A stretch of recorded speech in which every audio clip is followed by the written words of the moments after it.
Yang terhormat Bapak-bapak, Ibu-ibu, salam Pancasila. Bapak-bapak, Ibu-ibu yang melihat video saya ini, tolong jangan lupa subscribe, like, dan di-share. Sifatnya gratis. Pada hari Senin tanggal 29 Mei, tanggal 29 Mei tahun 2023, saya akan mengomentari Suryo Paloh bantah kerugian negara 8 triliun atas proyek BTS yang dilakukan Johnny Plate.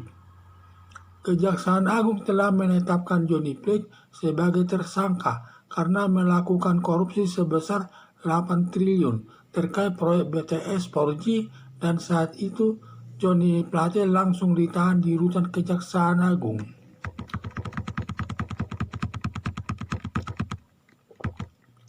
Awalnya kerugian negara menurut Kejaksaan Agung hanya lebih 1 triliun, tetapi hasil perhitungan BPKP sebesar 8 triliun. Dalam menghitung kerugian negara yang diakui negara yang dipegang Kejaksaan Agung adalah hasil perhitungan BPKP sebagai yang sah menghitung kerugian negara sesuai aturan yang berlaku.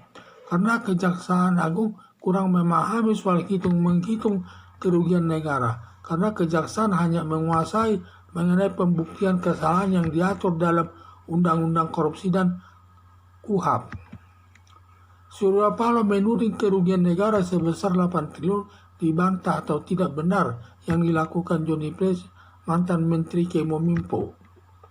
Bantahan Suryo Paloh dari siapa sumber kerugian yang diterima perlu dijelaskan, apa dari pihak yang berwenang atau dari orang yang tidak berwenang. Bantahan Suryo Paloh bila tidak benar, sumber resminya asal membantah sudah masuk menuduh Kejaksaan Agung melanggar hukum, maka Suryo Paloh dapat ditindak dengan memberikan keterangan palsu ke publik. Ancaman hukumannya cukup berat. Tudingan Suryo Paloh tersebut tidak perlu ditanggapi karena kasus Johnny Plate sudah masuk ranah hukum. Masalah kebenarnya nanti waktu sidang di pengadilan melihat putusan hakim atas kerugian negara tersebut, karena dalam putusan hakim disebutkan jumlah kerugian negara yang diterima dari keterangan saksi yang bertalian dan perkara tersebut. Harapan saya Suryo Paloh dijadikan tersangka atas tuduhan pidana ke Kejaksaan Agung agar tidak selalu memfitnah yang tidak tahu atas kerugian negara yang sebenarnya.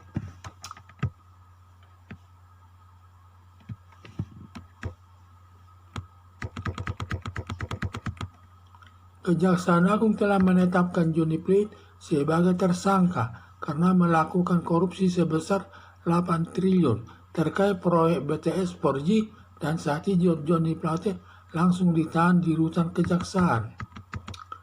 Awalnya kerugian negara menurut Kejaksaan Agung hanya lebih 1 triliun, tetapi hasil perhitungan BPKP sebesar 8 triliun. Dalam menghitung kerugian negara yang diakui negara yang dipegang Kejaksaan Agung adalah hasil perhitungan BPKP sebagai yang sah menghitung kerugian negara sesuai aturan hukum yang berlaku. Karena Kejaksaan Agung kurang memahami soal menghitung kerugian negara, karena Kejaksaan hanya menguasai mengenai pembuktian kesalahan yang diatur dalam Undang-Undang Korupsi dan KUHP. Suryo Paloh menuding kerugian negara sebesar 8 triliun dibantah atau tidak benar yang dilakukan Johnny Plate, mantan Menteri Kominfo. Bantahan Suryo Paloh dari siapa sumber kerugian yang diterima perlu dijelaskan, apa dari pihak yang berwenang atau dari orang yang tidak berwenang sampai dia mengetahui hal tersebut.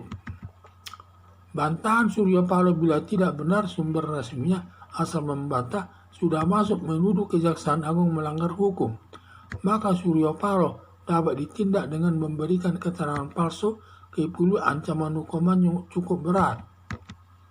Tudingan Suryo Paloh tersebut tidak perlu ditanggapi karena kasus Johnny Plate sudah masuk ke ranah hukum. Masalah kebenarannya nanti waktu sidang di pengadilan melihat putusan hakim atas kerugian negara tersebut, karena dalam putusan hakim disebutkan jumlah kerugian negara yang diterima dari keterangan saksi-saksi yang bertalian dalam perkara tersebut. Harapan saya Suryo Paloh dijadikan tersangka atas tuduhan fitnah ke Kejaksaan Agung agar tidak selalu memfitnah yang tidak tahu atas kerugian negara yang sebenarnya. Sekian dan terima kasih.